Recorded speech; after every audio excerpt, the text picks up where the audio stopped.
దేవునికి స్తోత్రం.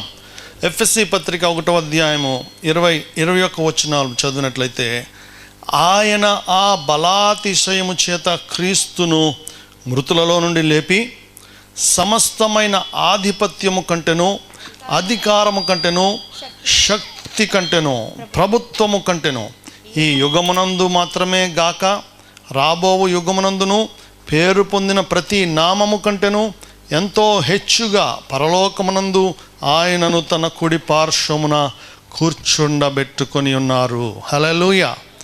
యేసు ప్రభువారు ఇప్పుడు ఎక్కడున్నారు?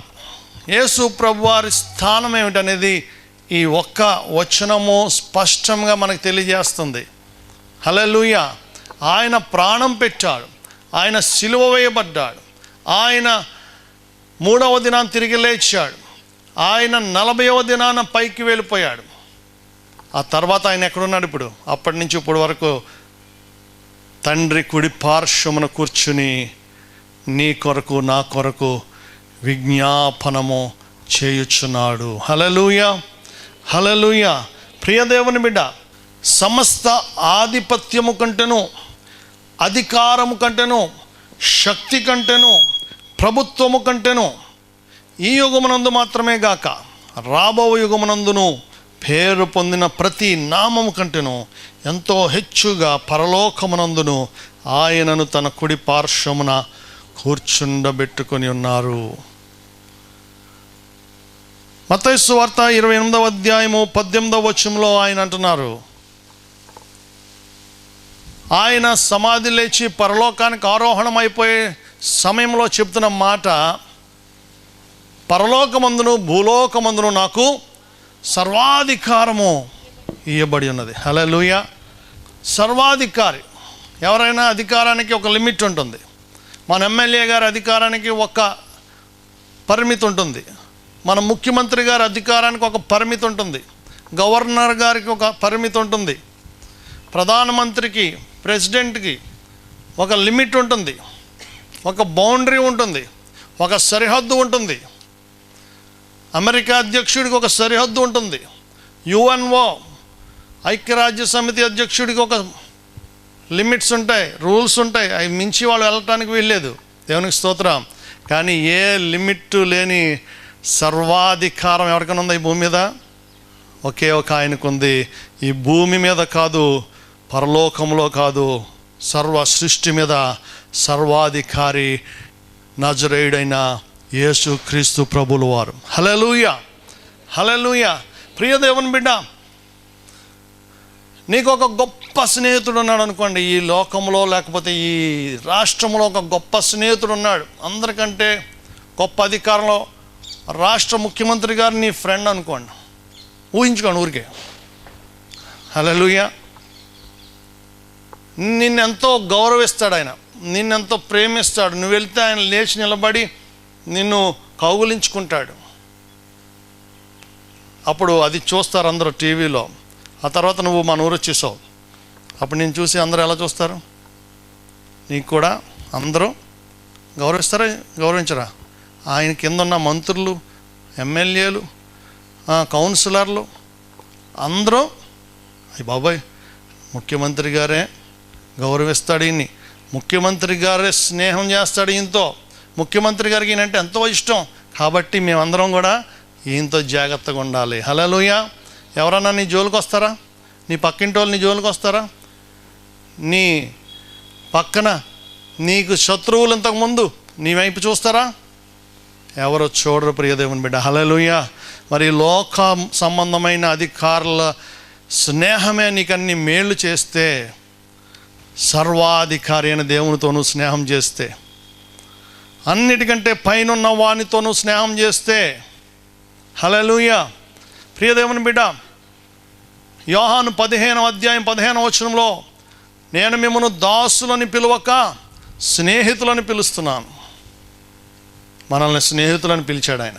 మనం ఆయన్ని పిలిస్తే కాదు, ఆయన మనల్ని పిలవాలి. దేవునికి స్తోత్రం. ప్రియదేవుని బిడ్డ, దేవాది దేవుడు నిన్ను గురించి చెప్పాలి. దేవాది దేవుడు తన ప్రవక్తల గురించి బైబిల్ గ్రంథంలో ఎలాగైతే చెప్పాడో, ఇతన్ని నేను కోరుకున్నాను, ఇతడు నా స్నేహితుడు, అబ్రహాము నా స్నేహితుడు, మోషే నా ఇల్లంతలో నమ్మకమైన వాడు, దావీదు నా ఇష్టానుసారుడైన మనుష్యుడు అని ఎలా చెప్పాడు, అలా నీ గురించి చెప్పాలి అంటే నువ్వేం చేయాలి? ఆయనను ఘనపరచాలి. ఆయన ఘనపరిస్తే నిన్ను తిరిగి ఘనపరుస్తానంటున్నాడు. 1 సమూయేలు గ్రంథం 2వ అధ్యాయం 30వ వచనంలో, I will honour those who honour me. నన్ను ఘనపరచు వానిని నేను తిరిగి ఘనపరుస్తాను. మాట ద్వారా, ప్రవర్తన ద్వారా, చేష్టల ద్వారా, నీ దేహము ద్వారా నీవు దేవుని ఘనపరచాలనగా నిన్ను నీవు తగ్గించుకొని పరిశుద్ధంగా జీవించాలి. ఆయన పాద సన్నిధిలో జీవించాలి. పొరుగువారితో ప్రేమగా ప్రవర్తించాలి. హల్లెలూయా, హల్లెలూయా. దేవునికి మొదటి స్థానం ఇవ్వాలి. అంత గొప్ప ఆయనతో నువ్వు స్నేహం చేసి ఆయనకు నువ్వు నీ జీవితంలో మొదటి స్థానం ఇచ్చినప్పుడు అప్పుడు ఏం జరుగుతుంది? ఒక భక్తుడు అన్నాడు, when we put God first, all other things fall into their proper place or drop out of our lives. మనం దేవునికి మొదటి స్థానం ఇచ్చినప్పుడు మన జీవితంలో ఏది ఏ స్థానంలో ఉండాలో, ఏది ఎప్పుడు జరగాలో అప్పుడు ఆటోమేటిక్గా జరిగిపోతాయి. అనవసరమైన వాటంతటవే బయటికి వెళ్ళిపోతాయి. దేవునికి మహిమ కలుగును గాక. దేవునికి ఇవ్వకుండా వేరే దానికి ఇచ్చామనుకో దేవుని స్థానం, అప్పుడు మన జీవితంలో కూడా అన్ని స్థానం తప్పిపోతూ ఉంటాయి. దేవునికి మహిమ కలుగును గాక. అందుకే రోమా 8:28లో మనందరికీ అంత ఇష్టమైన వాగ్దానం అది. దేవుని ప్రేమించు వారికి, ఆయన సంకల్పము చొప్పున పిలువబడిన వారికి మేలు కలుగుటకై సమస్తము సమకూడి జరుగుచున్నవని ఎరుగుదాం. దేవుని ప్రేమించు వారికి, ఆయన సంకల్పము చొప్పున పిలువబడిన నీకు మేలు కలుగుటకై దేవుడు అన్నీ నీకు అనుకూలంగా సమకూర్చి జరిగించే దేవుడు. నీ పక్షంగా ఆయన పనిచేస్తాడు. అన్నీ కూడా నువ్వు చేయాల్సిందల్లా ఆయన సన్నిధిలో నిందారహితులంగా జీవించటమే.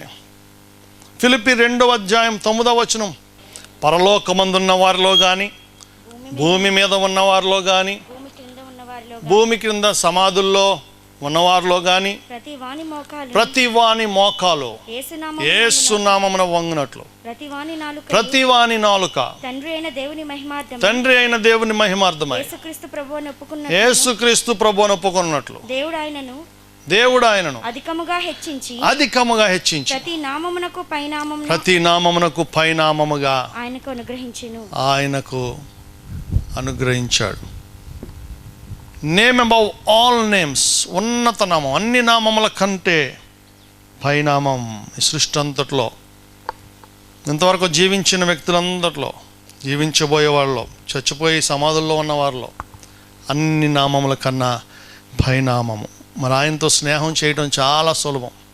ఈ లోకంలో గొప్ప వ్యక్తులతో స్నేహం చేయటం చాలా కష్టమేమో, కానీ ఈ అందరికంటే గొప్ప ఆయనతో స్నేహం చేయటం, ప్రభువా నేను పాపిని, నన్ను క్షమించు, నన్ను రక్షించు, నీ రక్తములో నన్ను కడుగు అని నువ్వు ఒక్క మాట చెప్పావంటే నువ్వేమైపోతావు? ఆయన బిడ్డవైపోతావు. ఆయన ఆత్మతో నేను నింపినప్పుడు నువ్వు ఆయన కుమారుడుగా కుమార్తెవుగా మారిపోతావు, అంతే. హల్లెలూయా. ఇంకా నువ్వు పిలవగా ఆయన పలుకుతాడంట. దేవునికి స్తోత్రం. యెషయా 53వ అధ్యాయం 58వ అధ్యాయంలో తర్వాత చూడండి, మీరు పిలవగా ఆయన నేనున్నాను అంటాడంట. దేవునికి స్తోత్రం. అంత గొప్ప రిలేషన్ దేవుడు నీకు ఇచ్చాడు. ప్రియ దేవుని బిడ్డ, హెబ్రీ పత్రిక 1వ అధ్యాయం 9వ వచనంలో కూడా ఆనంద తైలంతో ఆయన అభిషేకించాడంట. 2:9లో కూడా నీతిని ప్రేమించితివి, దుర్నీతిని ద్వేషించితివి అందుచేత. హెబ్రీ 2వ అధ్యాయం 9వ వచనంలో కూడా అందరికంటే ఆయన హెచ్చింపబడ్డాడు. ఎప్పుడైతే ఆయన మనందరికి బదులు ప్రాణం పెట్టాడో, మనందరి శిక్ష ఆయన అనుభవించాడో, దేవుడు తండ్రి యెహోవా ప్రభు అన్ని నామముల కంట పైనామముగా యేసు నామమును ఆయన నియమించాడు, ప్రతిష్ఠించాడని మనం చెప్పాలి. దేవునికి స్తోత్రం. హల్లెలూయా. పోయిన వారం మా అబ్బాయి నాకు గడ్డం చేసుకునే ట్రిమ్మర్ ఉంటుంది, బ్యాటరీది, ఎలక్ట్రానిక్. నేను ఈ కరోనా వచ్చిన దగ్గర నుంచి నేను కానీ మా పిల్లలు కానీ నేనే హెయిర్ కట్ వేసుకుంటున్నాం. మొన్న కూడా లైట్గా షేప్ చేశాను. చేశాక నాకు తెలియకుండా ఇదంతా తీసేయండి అన్నాడు. చిచి అలా తీస్తే బాగోదు, నువ్వు కొరియా వాళ్ళలాగా డలై లామాలాగా ఉంటావు, వద్దురా నువ్వు అన్నా. నేను బయటకు వచ్చాను, ఎవరితోనో మాట్లాడుతున్నాను ఆ రోజు చాలాసేపు. ఒక పెద్ద సమస్యతో ఒక సంఘస్థులు వచ్చారు. వాళ్ళతో మాట్లాడి లోపలికి వెళ్ళేసరికి మొత్తం ఇలాగ కొరికేసుకున్నాడు.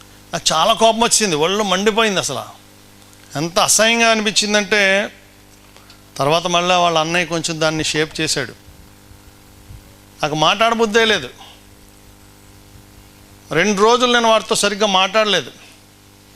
ప్రతిరోజు నిద్ర మొహంతో వాడు మంచం మీద నుంచి వచ్చి నన్ను వచ్చి గట్టిగా కౌగిలించుకుంటాడు, కళ్ళు కూడా పూర్తిగా తెరవడు. అటువంటి అలవాటు వాడికి. అటువంటిది నేను 2 రోజులు వాడితో సరిగ్గా మాట్లాడలేదు. 3వ రోజున వాడు ఇటు వస్తే నేను ఇటు తిరిగిపోయేవాడిని, అటు వస్తే ఇటు తిరిగిపోయేవాడిని. 3వ రోజున అన్నాడు, డాడీ నా మీద కోపంగా ఉంటే కళ్ళు మూసుకొని నన్ను గట్టిగా కౌగిలించుకోండి అన్నాడు. నాకు ఎక్కడో తగిలేసింది, గుండెలు పిండేశాడు మాటతోటి. వెంటనే అన్నీ మర్చిపోయాను నేను. అన్నీ మర్చిపోయి వాడిని ముద్దాడటం మొదలుపెట్టాను. దేవునికి స్తోత్రం. అప్పుడు అనుకున్నాను, మన దేవుడు కూడా అంతే కదా, ఆయన కోపము నిమిషం మాత్రం ఉంటుందట. 30వ కీర్తన 5వ వచనం. ఆయన దయ ఆయుష్కాలం అంతయు. మరి మనం దేవుని పోలు నడుచుకోవాలి కదా. హల్లెలూయా. ఆయన కోపం నిమిషం మాత్రం ఉంటుంది. మరి దేవుడు కోపం తగ్గించాలంటే మనం చేసే ప్రార్థన కూడా మనం మార్చుకోవాలి. మనము అనవసరమైన మాటలు ప్రార్థనలో పలికి గంటల తరబడి ప్రార్థన చేసినా అది వ్యర్థమవుతుంది. కానీ దేవుని సింహాసనాన్ని కదిలించే మాటలు ఉంటాయి కొన్ని. దేవుని స్తోత్రం. దేవుని సింహాసనాన్ని కదిలించే మాటలు. దేవుడు కొంతమందిని సొంకరి ప్రార్థన ఆయనకి బాగా నచ్చింది, అతన్ని నీతిమంతుని చేసిందంట. దేవుని స్తోత్రం. శతాధిపతి విజ్ఞాపన దేవునికి నచ్చింది. అలాగే ప్రియ దేవుని బిడ్డ, శిలువ మీద 2వ నేరస్తుడు చేసిన ప్రార్థన ఆయనకి నచ్చింది. నేడు నీవు నాతో కూడా. హల్లెలూయా. కొంతమంది ప్రార్థనలు ఆయనకు నచ్చలేదు, పరిసయ్యుడి ప్రార్థన. కాబట్టి మనం ఆయనకు నచ్చేలాగా, అత్యున్నత సింహాసనం మీద ఆసీనుడైనటువంటి దేవునికి నచ్చేలాగా ఉండాలి. ఒకవేళ మన జీవితంలో అనుకున్నట్లు జరగటం లేదంటే మన ప్రార్థన, మన ప్రవర్తన ఆయనకి నచ్చటం లేదని వాటిని మనం సరి చేసుకోవాలి ప్రియ దేవుని బిడ్డ. హల్లెలూయా. అపోస్తుల కార్యములు 2వ అధ్యాయం 33వ వచనం చదువుదాం. కాగా ఆయన దేవుని కుడిపార్శ్వమునకు హెచ్చింపబడ్డాడు. దేవాది దేవుని ఏకైక అద్వితీయ కుమారుడైన యేసు ప్రభు. పరిశుద్ధాత్మను గూర్చిన వాగ్దానం, యోవేలు ప్రవచనం 2వ అధ్యాయం. అపోస్తుల కార్యములు 2వ అధ్యాయంలో అది మొదటి 2 అధ్యాయాల్లో దాన్ని క్రొమ్మరించాడు. హల్లెలూయా. పరిశుద్ధాత్మ అనే వాగ్దానం చాలా గొప్పది. మనం పరిశుద్ధాత్మ తరములో ఉన్నాం. This is holy spirit time, holy spirit generation. కాబట్టి ప్రియ దేవుని బిడ్డ, పరిశుద్ధాత్మకు వ్యతిరేకంగా పాపం చేసేవాడికి క్షమాపణ మాత్రం లేదన్నాడు ఆయన. ఇంకెవరికైనా ఉందంట. యేసు ప్రభు వ్యతిరేకంగా నువ్వు పాపం చేసినా క్షమాపణ ఉందంట, కానీ పరిశుద్ధాత్మకు వ్యతిరేకంగా పాపం చేస్తే క్షమాపణ లేదన్నాడు ఆయన. 2018లో నిడమర్రు మండలం, మన ఉంగుటూరు అవతల ఉంటుంది, గణపవరం పక్కన. నిడమర్రు మండలం పాస్టర్స్ క్రిస్మస్కి మేము వెళ్ళాం. అక్కడ ప్రతి ఏడు కూడా ఆ దీన సేవకులు వచ్చి నన్ను అడుగుతారు. ఒక నెల ముందు వచ్చి, అయ్యగారు మాకు అందరికీ మీరు బట్టలు పెట్టాలి, క్రిస్మస్కి వచ్చి వాక్యం చెప్పాలి మీరు, అమ్మగారు అంటూ ఉంటారు. చాలా మంచివారు. సరే, ఇంత దూరం వచ్చారు కదా, దాదాపు 20-25 కిలోమీటర్లు వచ్చారు కదా అని చెప్పి నేను తప్పకుండా వాళ్ళకి మాట ఇస్తాను. ప్రతి ఏడు నాతో పాటు ఆ కారులోనే బ్యాగుల నిండా బట్టలు వేసుకెళ్ళి, దాదాపు 70 మంది ఉంటారా, 70 మంది, అందులో 10 మంది స్త్రీలు, 10 చీరలు పట్టుకెళ్తూ ఉంటాం. దేవుని సేవకులకు ఇవ్వటం మనకు ఆశీర్వాదం, మంచిది. అని మేము ఇస్తూ ఉంటాం. గత 5-6 ఏళ్ళ నుంచి ఇస్తున్నాను. హల్లెలూయా. 2018లో ఇచ్చినప్పుడు మరి నిన్న వీడియో పెట్టాను, మొన్న చూసే ఉంటారు ఫెయిత్ చర్చ్ గ్రూప్లో. ఒక ఆయన సాక్ష్యం చెప్తానని అడిగారు. సరే చెప్పమని అన్నాను నా ప్రసంగానికి ముందు. 2017లో ముందు సంవత్సరం నేను ఇచ్చిన బట్టలు ఆ పాస్టర్ గారు తీసుకెళ్ళాను. ఆయన బైబిల్ మిషన్ పాస్టర్ గారు అహరోన్ గారు. ఆయన పట్టుకెళ్ళిన బట్టలు వాళ్ళ తమ్ముడు ఒక తాగుబోతంట, చాలా సంవత్సరాల నుంచి వ్యసనానికి గురైపోయాడు, అడిక్ట్ అయిపోయాడు బాగా. ఆయన అడిగాడంట, ఆ పాస్టర్ గారు ఇచ్చిన బట్టలు నాకు ఇచ్చే అన్నయ్య అన్నాడంట. ఈ పాస్టర్ గారు వాళ్ళ తమ్ముడికి ఇచ్చేశాడు. ఆ బట్టలు కుట్టించి వేసుకున్న రోజు నుంచి మళ్ళీ ఎప్పుడూ కూడా మందు ముట్టుకోలేదు. దేవుని స్తోత్రం. హల్లెలూయా. చప్పట్లు కొట్టండి. అప్పుడు మీ ఇంట్లో కూడా అటువంటి వాళ్ళు ఉంటే మారిపోతారు. దేవునికి స్తోత్రం. మళ్ళీ ఎప్పుడు తాగలేదంట. అంత మాత్రమే కాదు, వాళ్ళ కుమార్తెకు ఒక బహుధనవంతుడు 10-15 కోట్ల ఆస్తిపరుడు ఆ సంబంధం వచ్చింది, పెళ్లి జరిగిందని ఒక అద్భుతమైన సాక్ష్యం. నేనే ఆశ్చర్యపోయాను. దేవుని స్తోత్రం.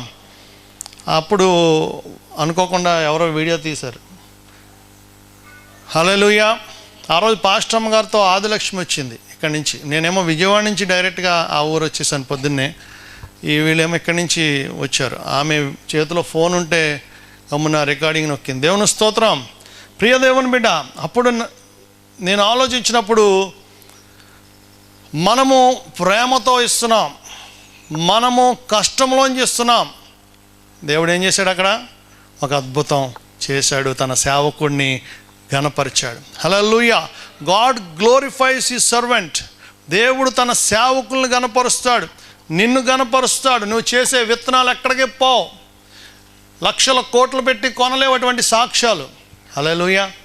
ప్రియదేవుని బిడ్డ, దీని అంతటి కారణం ఏంటి తెలుసా? అభిషేకము ద్వారా కాడి విరగొట్టబడును.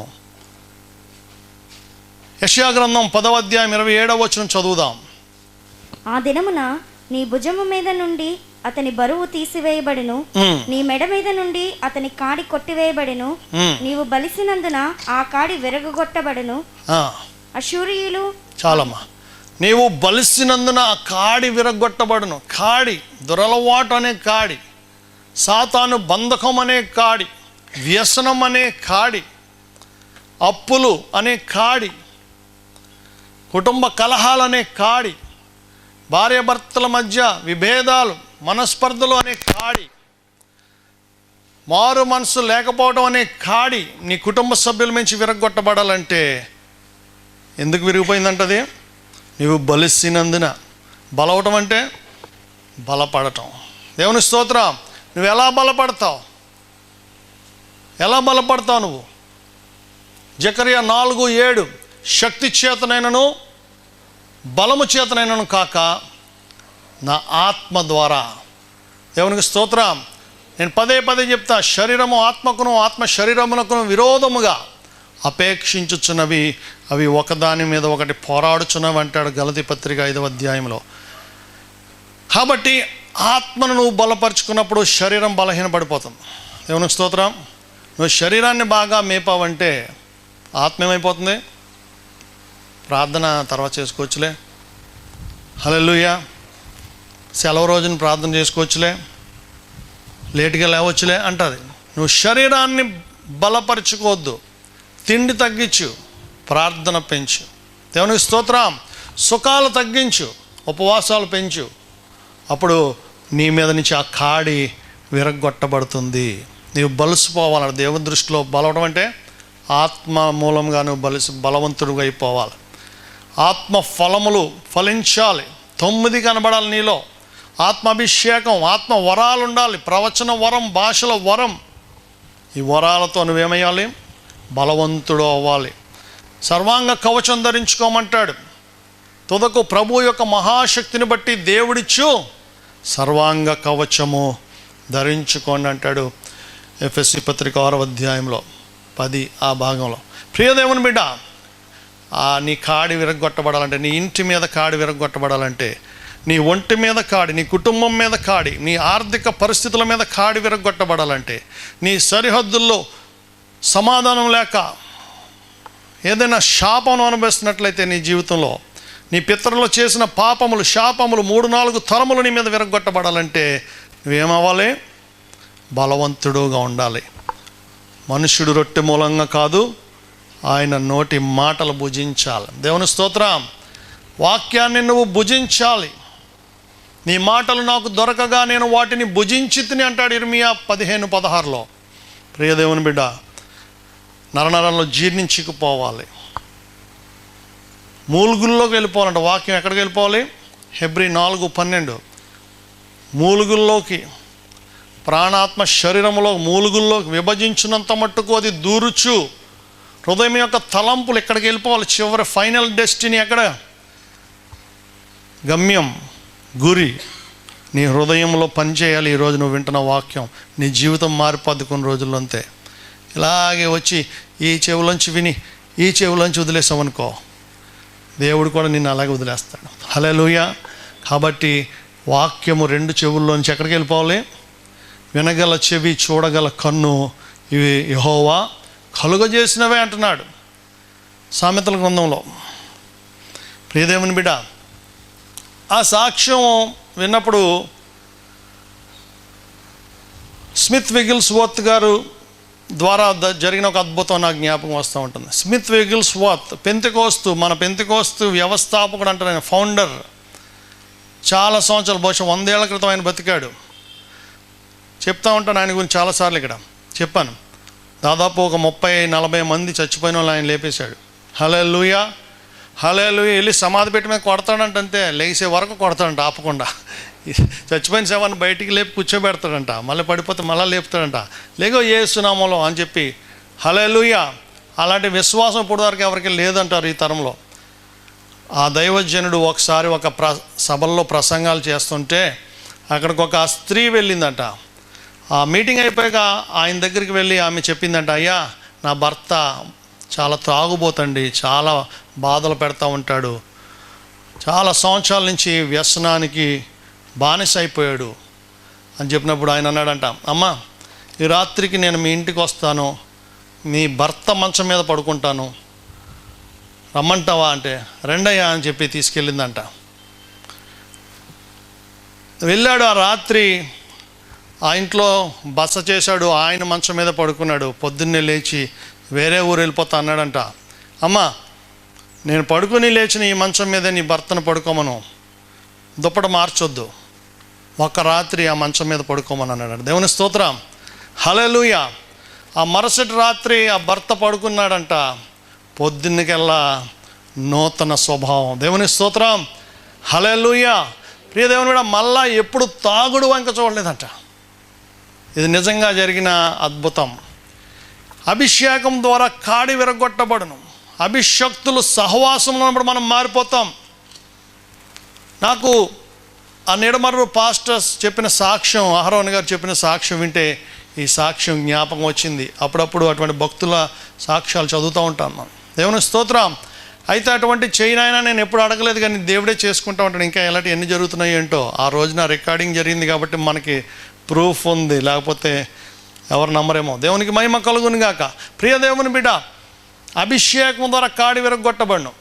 అభిషేకం ఉంటే చెడలవాట్లు మానేస్తాం. మళ్ళీ చదవండి, యెషయా 14:25. యెషయా 14:25. టైం ఎంత? నా దేశంలో అష్షూరును సంహరించెదను, నా పర్వతముల మీద వానిని నలుగద్రొక్కెదను, వాని కాడి నా జనముల మీద నుండి తొలగిపోవును, వాని భారము వారి భుజము మీద నుండి తొలగింపబడును. హల్లెలూయా. కాడి విరగొట్టబడటం. కాడి అనగా భారము. భారభరితమైన ఆత్మకు ప్రతిగా ఉల్లాస వస్త్రము, స్తుతి వస్త్రాన్ని ఇస్తానంటున్నాడు. ఎంతలో? యెషయా 61. చదవండి. దేవుడు కార్యాలు మన జీవితంలో చేయటానికి సిద్ధంగా ఉన్నాడు. హల్లెలూయా. 61:3. సియోనులో దుఃఖించి వారికి ఉల్లాస వస్త్రములు ధరింపజేయుటకును, బూడిదకు ప్రతిగా పూదండను, దుఃఖమునకు ప్రతిగా ఆనంద తైలమును, భారభరితమైన ఆత్మకు ప్రతిగా స్తుతి వస్త్రమును వారికిచ్చుటకును ఆయన నన్ను పంపాడు. హల్లెలూయా. దుఃఖమునకు ప్రతిగా ఆనంద తైలము భారభరితమైన ఆత్మకు బూడిదైపోయింది అనుకుంటున్నా, అది మళ్ళీ ఏమవుతుందంట, పూదండ అయిపోద్దంట. మకలాడుచున్న ఒత్తిను ఆర్పడంట ఆయన, నలిగిన రెల్లును మళ్ళా తయారు చేస్తాడంట బలమైన ఆయుధంగా. మకలాడిపోతుంది, రేపమాప ఆరిపోద్ది అనుకునే దాన్ని దేవుడు మళ్ళీ పెద్ద అగ్ని జ్వాలగా తయారు చేస్తాడంట. హల్లెలూయా. నీ పని అయిపోయిందని నీ శత్రువులు చెప్పొచ్చు, కానీ తిరిగి దేవుడు ఏం చేస్తాడు, నిన్ను నూతన కార్యాలు చేస్తాడు, నూతన సృష్టిగా మారుస్తాడు. హల్లెలూయా. క్రీస్తు యేసునందున్న వానికి ఏ శిక్ష విధియు లేదు. కాబట్టి భారభరితమైన ఆత్మ ఈరోజు నీ మీద ఉంటే, ఏ విషయంలోనే నువ్వు భారంగా ఉంటే, బాధతో ఉంటే, కష్టంగా బతుకు ఈడుస్తున్నట్లయితే, అభిషేకం గురించి రాయబడింది. మొదటి వచనం చదవండి. ప్రభువగు యెహోవా ఆత్మ నా మీదికి వచ్చినదని యేసు ప్రభువును గూర్చిన ప్రవచనం యెషయా ప్రవచిస్తున్నాడు 500 సంవత్సరాల ముందే. కాబట్టి ప్రియదేవుని బిడ్డ, ఆ ఆత్మ, భారభరితమైన ఆత్మను ఏం చేస్తుంది, స్తుతి వస్త్రముగా మారుస్తుంది. స్తుతి అనగా కృతజ్ఞతలు చెల్లించడం. దేవుని స్తోత్రం. స్తుతి ఎప్పుడు చెల్లిస్తావు? నువ్వు కష్టాలు తీరిపోయాక చెల్లిస్తావు. హల్లెలూయా. స్తుతి కూడా ఎప్పుడు పెట్టుకుంటామండి మనం? ఏదన్నా మంచి జరిగితే పెట్టుకుంటాం, చెడంతా తొలగిపోయి పెట్టుకుంటాం. కాబట్టి స్తుతి వస్త్రాన్ని నీకు ఇవ్వాలంటే దేవుని ఆత్మాభిషేకం పొందుకో. అన్నిటికంటే ముఖ్యమైనది, అన్నిటికంటే మొదటి స్థానం ఆయనకి ఇవ్వు. ఆయన ఇచ్చిన ఆత్మను నిర్లక్ష్యం చేయొద్దు. ఆయన ఇచ్చిన ఆజ్ఞలు పాటించు. దేవుడు 1000 తరములు నిన్ను కరుణిస్తాడు. అటు అనుభవంలో పరిశుద్ధాత్మ దేవుడు మనలను నడిపించునుగాక. ఆమేన్. హల్లెలూయా.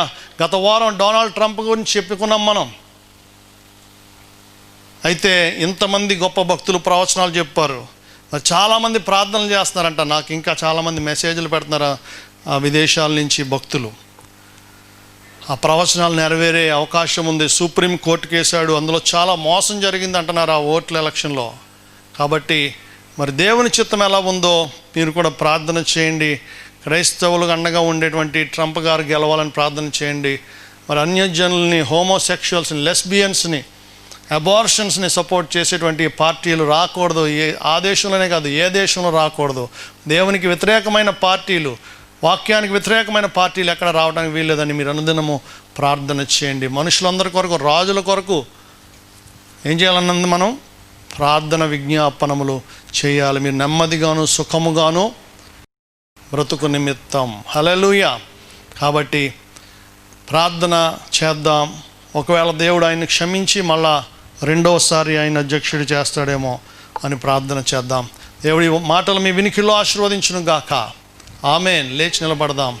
మహాపరిశుద్ధుడు, మిగిలి కృపా కనికరం కలిగిన మా పరమ తండ్రి, మీరు ఇచ్చిన వాక్యమును బట్టి నీకు వందనాలు చెల్లిస్తున్నాం. అత్యున్నత సింహాసనం మీద ఆసీనుడైన దేవా, దేవా, సర్వాధికారం కలిగిన యేసయ్య, త్రియేక దేవా, యెహోవా తండ్రి, పరిశుద్ధాత్మ దేవా, మిమ్మల్ని ఆరాధిస్తున్నాం, మిమ్మల్ని గణపరుస్తున్నాం. మిమ్మల్ని గణపరిచే కృపను ప్రతి బిడ్డకును దయచేసి తిరిగి నీ మాట చొప్పున నీ బిడ్డలను తిరిగి ఘనపరిచి మీ మహిమ పొందమని, మీ బిడ్డలందరి జీవితాల ద్వారా మీరు మహిమ పొందమని, మా అందరి పాపములు క్షమించి దేవా మీ రక్తంలో కడిగి ఈ రోజు నుంచి మొదటి స్థానం నీకు ఇవ్వడానికి, నీ సన్నిధిలో గడపడానికి కృప చూపమని వేడుకొనుచున్నాం నాయన. అలాగే ప్రభువా, ఈ వారమంతా మీ సన్నిధి బిడ్డలకు తోడుగా ఉంచి మీ రెక్కల చాటు భద్రపరచమని, ఎవరికి ఏ తెగులు అంటుకోకుండా మీ రెక్కల చాటు భద్రపరచి అందరినీ దీర్ఘాయుష్మంతులుగా చేయమని ప్రార్థనకు జవాబిచ్చినందుకు వందనాలు, స్తుతులు, స్తోత్రాలు చెల్లిస్తూ యేసు పరిశుద్ధ నామమున మిక్కిలి వినయముతో బ్రతిమలాడి వేడుకొని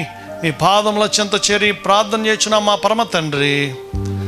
ఆమేన్.